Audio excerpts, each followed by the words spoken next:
respiration. So this is a common pathway in all the higher organisms.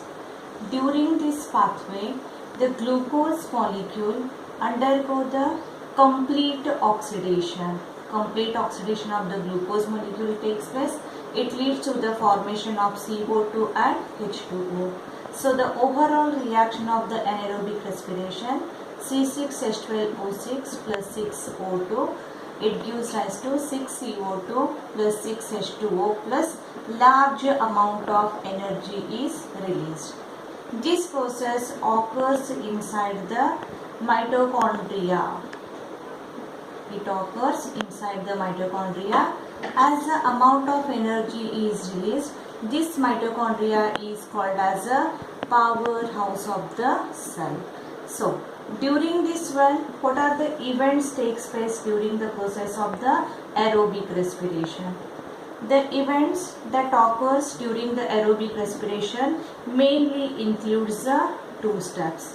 The first step, so we studied the glycolysis. It is a common step between aerobic and anaerobic, where glucose is partially oxidized into the pyruvic acid.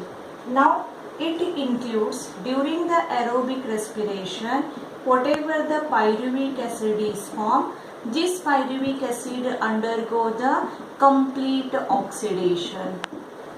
Complete oxidation of the pyruvic acid takes place, and it gives, there is a formation of the CO2 and H2O is there. During this complete oxidation of the pyruvic acid, there is a stepwise removal of all hydrogen takes place. Stepwise removal of all hydrogen, leaving 3 molecules of CO2 per pyruvic acid. And this process includes, again, in this process there are 2 steps are there. The first one, it includes the formation of acetyl coenzyme A. The first step, it includes the formation of acetyl coenzyme A, and the second step, it includes the Krebs cycle or TCA cycle or citric acid cycle. During the second event, there is a passing of electrons. The second event during the aerobic respiration includes passing of electrons as a part of the hydrogen removal to the electron carriers. And finally that electron is accepted by the half molecule of O2, making, so what is it? Electrons are passed to the electron carriers, and these electrons are accepted by the oxygen molecule. During this one, whatever the energy is released, that energy is utilized for the formation of the ATP molecules. So these are the 2 events that occurs during the process of the aerobic respiration. First we are going to study with the oxidation of the pyruvic acid. That is stepwise removal of all the hydrogen from the pyruvic acid. It includes first formation of acetyl coenzyme A, and second one is the Krebs cycle or TCA cycle.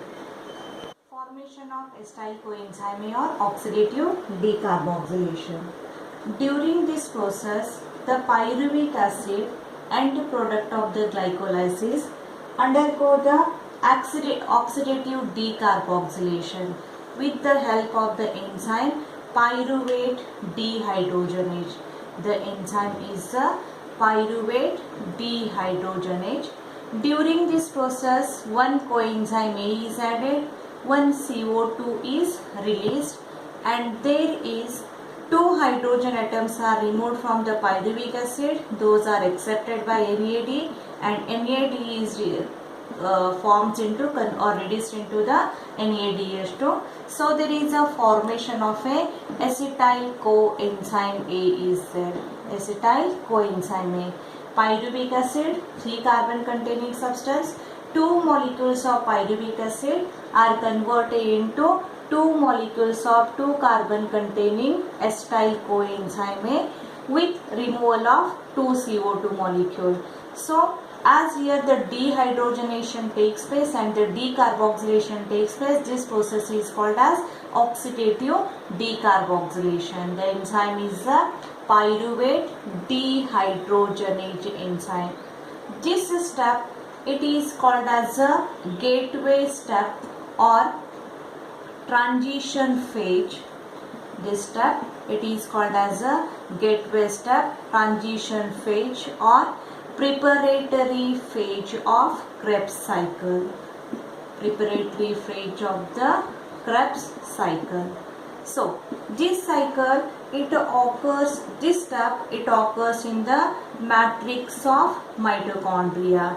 So the 2-pyruvic acid which are produced inside the cytoplasm, they enter into the mitochondrial matrix and they enter into the oxidative decarboxylation process where pyruvic acid is converted into acetyl coenzyme with the help of pyruvate dehydrogenase, and there is a formation of NADH2 molecule is there. So these NADH2, whatever the NADH2 are produced, these NADH2 later it enters into the electron transport system where it leads to the formation of the ATP molecules. So the next step we are going to start with the Krebs cycle. This Krebs cycle, it is also called as TCA cycle, or this one it is also called as a citric acid cycle. Krebs cycle, TCA cycle or citric acid cycle. This Krebs cycle, it was discovered by a scientist called as Hans Krebs in the flight muscles of pigeon. Inside the flight muscles of pigeon, and in the honor of him, this cycle is called as a Krebs cycle. The first stable intermediate acid is the citric acid. So the citric acid is the first intermediate of this cycle, intermediate compound of this cycle. So this cycle is called as citric acid cycle. Many of the intermediates produced in this cycle, they contain the carboxyl group, 3 carboxyl groups. Many of these one, they contain the 3 carboxyl group, and because of that this cycle is called as a TCA cycle.